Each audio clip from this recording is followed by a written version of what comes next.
Yung huling update nga, di ba, dalawang school tinawagan ni nanay na pwede siyang lumipat kaso hindi siya masasabay sa graduation. Ang problema pa, maiiwan yung dalawang subject niya. Dalawang na ako hindi nag-graduation. Sabi niya po sa amin, so nalulungkot daw po siya kung sakaling dalawang daw po kasi ng grade 6 daw po siya. Yung daw po siya nakagraduate. Pero okay lang naman. Kumbaga gusto niya rin daw po maranasan ito. Ayan po, stop po muna natin. So in this video po is pag-uusapan po natin itong naging usapan nga po nila Tekram, Tekjun, ni Tek Luis, tsaka ni Tek Renzo tungkol nga po sa pag-transfer ng school ni Kuya Luis dahil nga po talagang magka-transfer na siya. Kaso nga lang po, merong mga conditions sa kanyang pag-transfer dahil nga po medyo late na nga po. Tapos na kasi yung first quarter. So kung maglilipat nga po siya ng different school or babalik nga po siya sa Goldenville, ay pwede naman daw po. Ang problema nga lang is madidelay nga po siya. Kumbaga hindi siya makakasabay sa graduation or hindi siya makakagraduate kasabay ng mga ka-grade level niya na mga grade 12. Tapos meron pang dalawang subject na parang maiiwan din. So nalulungkot daw po si Luis dahil nga po nung grade 6 alam naman po natin na hindi nga po niya naranasan ang graduation ng grade 6 dahil nga po tumalon nga po siya, di ba, from I'm not sure kung anong grade ba siya noon, grade 4 or grade 5. Tumalon po siya ng grade 7 or grade 8 po. So hindi po niya naranasan yung yung graduation sa grade 6. Tapos ngayon po kung possible or kung mangyayari man po 'yon na talagang meron siyang madidelay siya or hindi nga ulit nga po siya makakasali sa graduation sa grade 12. So, 2 taon nga po siyang or dalawang importanteng bagay sa isang estudyante nga po ang hindi niya maranasan. Yun nga po yung graduation sa elementary tsaka graduation nga po sa high school. Although, naranasan nga po niya yung moving up sa grade 10, pero iba pa rin kasi talaga yung graduation mismo. Kaya nalulungkot nga po si Luis, pero okay lang naman po sa kanya yun kasi ang importante talaga is maging kampante nga po siya sa paaralan na kanyang papasukan at pas gusto nga po niya na makalipat nga po ng different school para malayo nga po siya sa kung ano man po ang kapahamakan na meron siya sa kasalukuyang paaralan niya ngayon. So ipagpatuloy po natin ang panonood. Tapos isa pa, walang summer class. Mahirap yun. Kasi ang number one naman kasi natin concern, which is a valid concern, is yung kanyang kaligtasan, security. Dun sa nangyari ng problema, which is naiintindihan natin dahil threatening naman kasi talaga yun. Naintindihan ko naman talaga. Tsaka baka kasi mentally and emotionally disturbed ka, hindi ka makakapag-focus. Kumbaga, ang sa akin, if ever na yung concern mo na medyo mahihirapan sa transition sa school dahil may mga ongoing ka na ng mga projects and lahat na. Ang sa akin sana is dapat merong in-depth monitoring dun sa classmate niya. Kumbaga, masisecure lang na talagang okay na. Pero sa mo Kuya Luis, sa observation mo, di ko alam kung napag-usapan niyo na, kamusta yung behavior nung classmate mo na gumawa nun? Para sa akin, parang talaga siya dun. Talagang parang anytime? Okay. So, dahil syempre, araw-araw mong iniisip yun eh. Alam ka namang, kumbaga, hindi rin siya, Kaya nga sisiyara ko, hilig na ko na yung paligid. Kumbaga, hindi siya So kumbaga meron talagang something like trauma si Luis.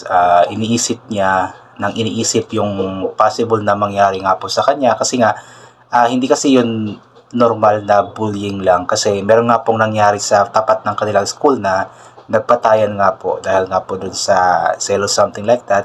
So yun po yung tinatakot ni Luis na baka mangyari sa kanya iyon. Kaya kumbaga although nakikita natin siya na nagsismile, tumatawa, at although nakipag-usap na nga po si Tekram dun sa bata, sa school, sa parents ng bata, pero si Luis kasi mismo nakakaalam kung ano yung nararamdaman niya.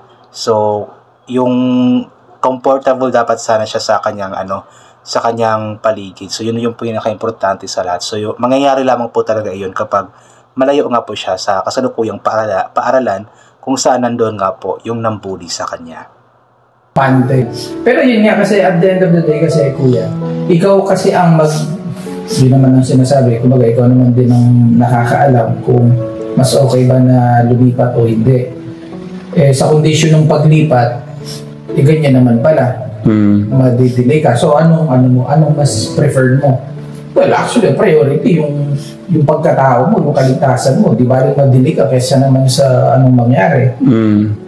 Pero sa ngayon, anong parang mas nangunguna sa ano mo? Sa akin kasi dito parang mas okay yung lumipat dito kasi nalipat yung buong bahay. Nalipat kayo ng bahay. Mas malayo na. Lumipat na pala sila ng bahay. So mas okay na din siguro kasi kung manatili nga po sila doon, pinag-iinitan na nga din po sila ng may-ari ng bahay or ng lupa doon. Tapos tinaasan na nga po up to 5K yung kanilang upa. So medyo mahal na din po. So mas okay na din po yung makalipat muna sila habang naghahanap pa nga po sila ng lupa, pagtatayuan ng kanilang bahay. So mas preferred para ni Luis na makabalik na lang doon kila Tekram, makabalik doon or malipat siya ng school na malapit kila Tekram kasi siguro medyo malapit na lang doon yung kanilang nilipatan. At nabanggit nga po niya dito na parang malayo na po yung school niya ngayon sa nilipatan nilang bahay. Saan banda kuya? Dadaretso po. Diretso. Okay po, tapos dadaretso. Ano ba yung mga option dati rin nalilipatan ng mga school? Kasi kung yun yung mas okay na ano. Yung ano nga, yung Goldenville, mas kasi doon na siya eh. Anong ikaw? Okay ka rin ba? Pwede din naman, kasi nandun si Kuya Floyd niya, doon sa isang ano. Saan? Kasi parang gusto mo din doon kuya, no? Kahit saan. Kahit saan. Actually, kahit naman saan. Sa tingin ko naman, ano. Pero mas familiarize ka na sa Goldenville. Hindi ka masyadong mga ng mga teachers saka ng ibang mga tao.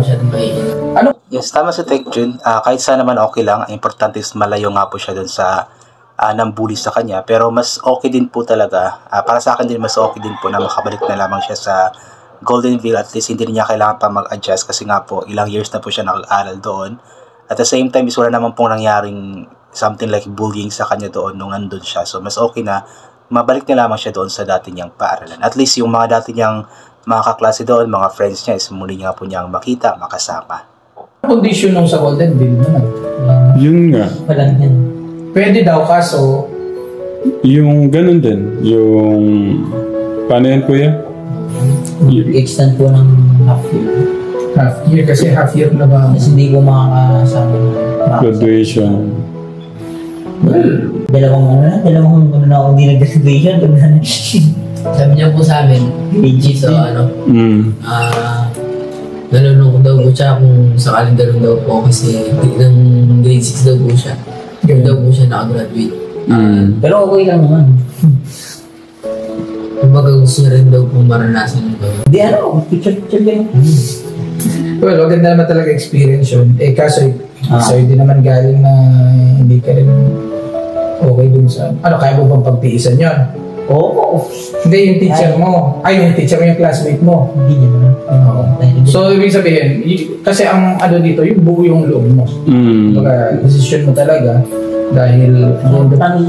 Yeah, actually para kay Luis, okay lang naman sa kanya na ma-extend siya. Although iniisip niya na hindi naman siya makagraduate. Or makakagraduate naman siya pero late nga lang po. Hindi siya makakasabay sa mga ka-grade level niya. Kasi para ma-extend siya ng half quarter o half year ba yung na banggit niya.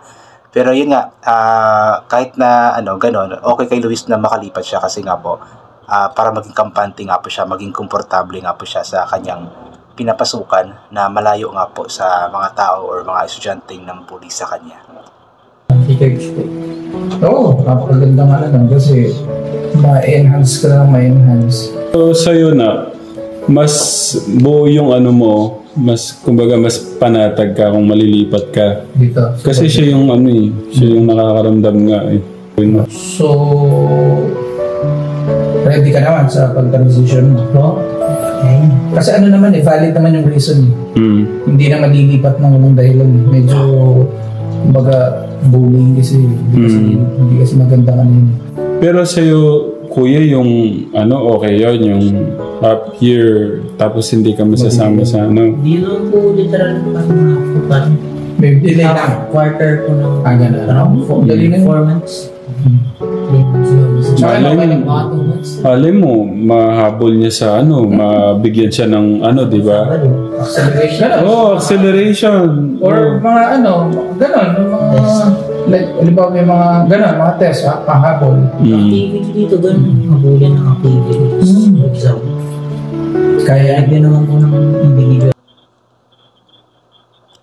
So yun nga po, good luck po natin si Luis and hoping na sana yun nga po mabigyan siya ng consideration or maybe acceleration test para kahit paano is makasabay nga po siya sa mga maging kaklase niya, maging grade level niya kung sakali man na matuloy nga po ang paglipat sa kanya ng school na papasukan. So good luck sa iyo, Luis.